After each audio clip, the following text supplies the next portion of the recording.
If you need assistance with your credit, text CREDIT to 702-778-2000. The Credit Show podcast with Harry Jacobs starts now. I get a lot of calls and questions from consumers about debt settlement companies. And I want to speak to you today about what I believe is the truth about them and 3 questions you have to ask if you're considering it. Now listen, when you're in debt, you've got a couple of different options. And we get, a number of calls from people that are just choking in debt, credit card debt and otherwise. Debt settlement options, consolidation, all that stuff. These are companies that offer to negotiate with your creditors on your behalf and, reduce outstanding debts. I mean, it's exactly what it sounds like. But there are some things that are just completely misleading about how they do things. And several things I think you need to ask yourself before you do this. The first is the misleading way in which they advertise. We've all heard commercials that are on television and on the radio and they say, well, by law, credit card companies are required to settle your debts for less than you owe. This is an area that I have a huge issue with because there is no law that says that credit card companies are required to settle your debts. They advertise in such a way that is just so deceptive and misleading. There is nothing written about that in any law anywhere. As a matter of fact, and I think this is the most important fact, is what I do know that a credit card company will never settle with you unless you're behind with them and missing payments. The dirty little secret of the debt settlement business is that they want you to stop paying your bills. They are in a sense saying, oh, we'll handle everything, don't worry about it.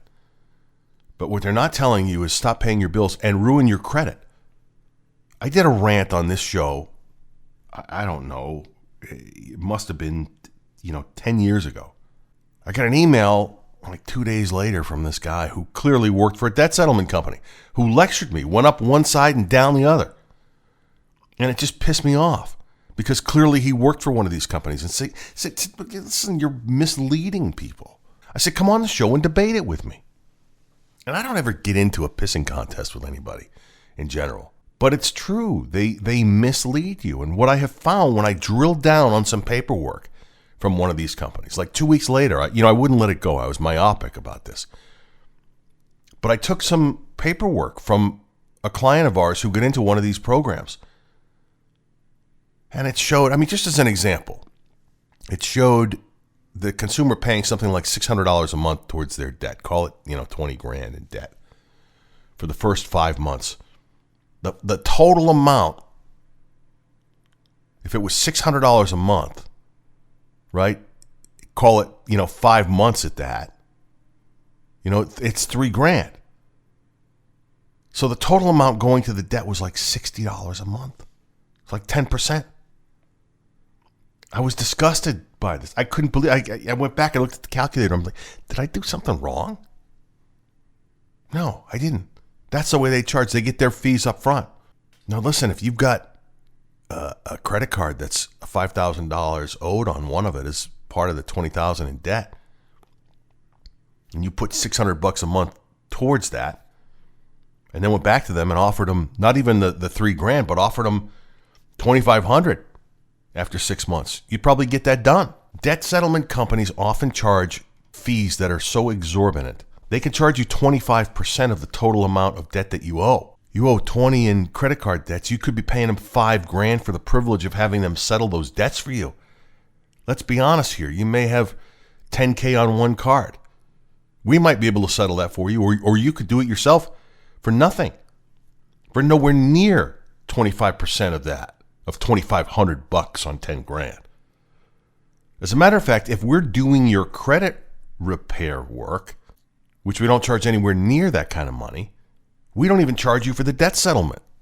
Number one is and I started this saying, I got 3 things that I want you to keep your eye on. This is a long segment. I apologize. But the first is fees, that 25% of the total amount of debt that you owe. Be careful of that. There's no reason for you to pay that much money. That's number one. Number two, be cautious of what's being promised to you in terms of results. Listen, you may not even end up being able to have all your debt settled. See what they're saying. And by the way, will they put it all into writing? And number three, and this is the biggie, what happens in the event that you get sued during the time that they're working on this with you? Will they provide legal representation for you? As you probably hear me talk about all the time on the show, credit card lawsuits are ramping up. Capital One, Credit One Bank, Wells, and others, they're suing consumers. What will these guys do for you in the event you get sued? And by the way, are they going after the companies that we know that will sue that I just mentioned? Are they going at, if you hire one of these debt settlement companies, are they going after the Capital One account first and the Credit One Bank account, credit card account, whether the Wells, whatever it is? Are they doing it in a way like that makes sense to protect you? By the way, as a consumer, you also need to be aware that when you settle a debt, you could also get a little form called a 1099-C in the mail, sent to you by the credit card company. And it's also copied to the IRS. That's a forgiveness of debt. It may read nice at the outset, but don't be fooled. It's a gain in the eyes of the IRS. Let's say you get $20,000 of debt written off by Bank of America. Get a 1099-C for $20,000. That means in the IRS you've made an additional $20 this year in their eyes. There isn't much you can do about that. Just information for you. Be careful of those three things. And be careful of debt settlement companies. You've been listening to the Credit Show podcast with Harry Jacobs. If you need assistance with your credit, text CREDIT to 702-778-2000.